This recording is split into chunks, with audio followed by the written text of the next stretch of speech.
Bienvenue sur cette chaîne YouTube dédiée au montage vidéo. Aujourd'hui sur DaVinci Resolve, on va s'intéresser à l'onglet montage. Dans le précédent épisode, je vous ai parlé de l'onglet Cut.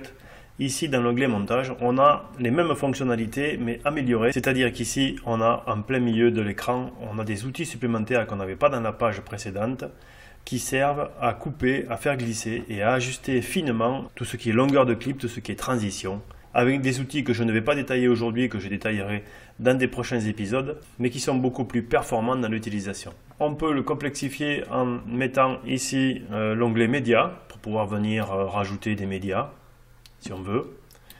On peut y rajouter la bibliothèque d'effets, si on veut rajouter, par exemple, si on veut générer une couleur. Si on veut rajouter ici un effet directement sur le clip, eh bien on n'a plus qu'à le faire glisser. Donc on a ici cette possibilité.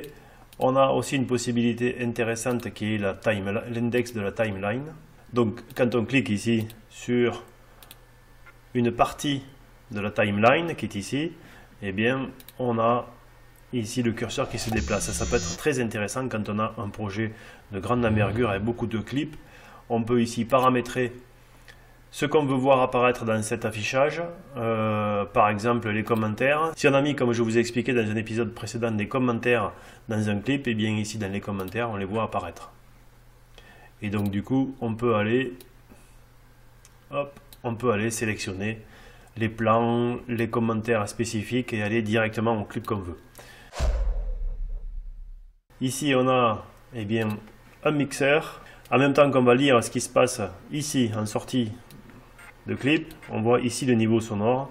On a déjà quelques possibilités de réglage du niveau sonore, mais on y reviendra. Il y a un onglet spécifique pour tout ce qui est son.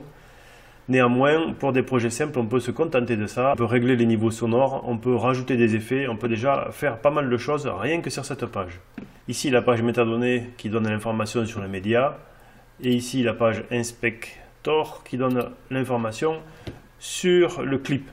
Et donc, avec cette page Inspector, on en fait plus que dans la page Cut, parce qu'ici, on peut rajouter des images clés. Ça aussi, j'y reviendrai dans un épisode particulier. Mais on peut, dans un même clip, nuancer, modifier dans le temps, image par image, les paramètres du clip. J'espère que ces explications vous auront permis de démystifier ce qui se passe dans l'onglet montage. Je vous donne rendez-vous dans un prochain épisode où j'aborderai l'onglet fusion. J'espère que vous avez passé un bon moment. Si c'est le cas, pensez à mettre un pouce levé. Pensez à vous abonner donc pour ne pas louper le prochain épisode en cliquant sur la notification. À très bientôt.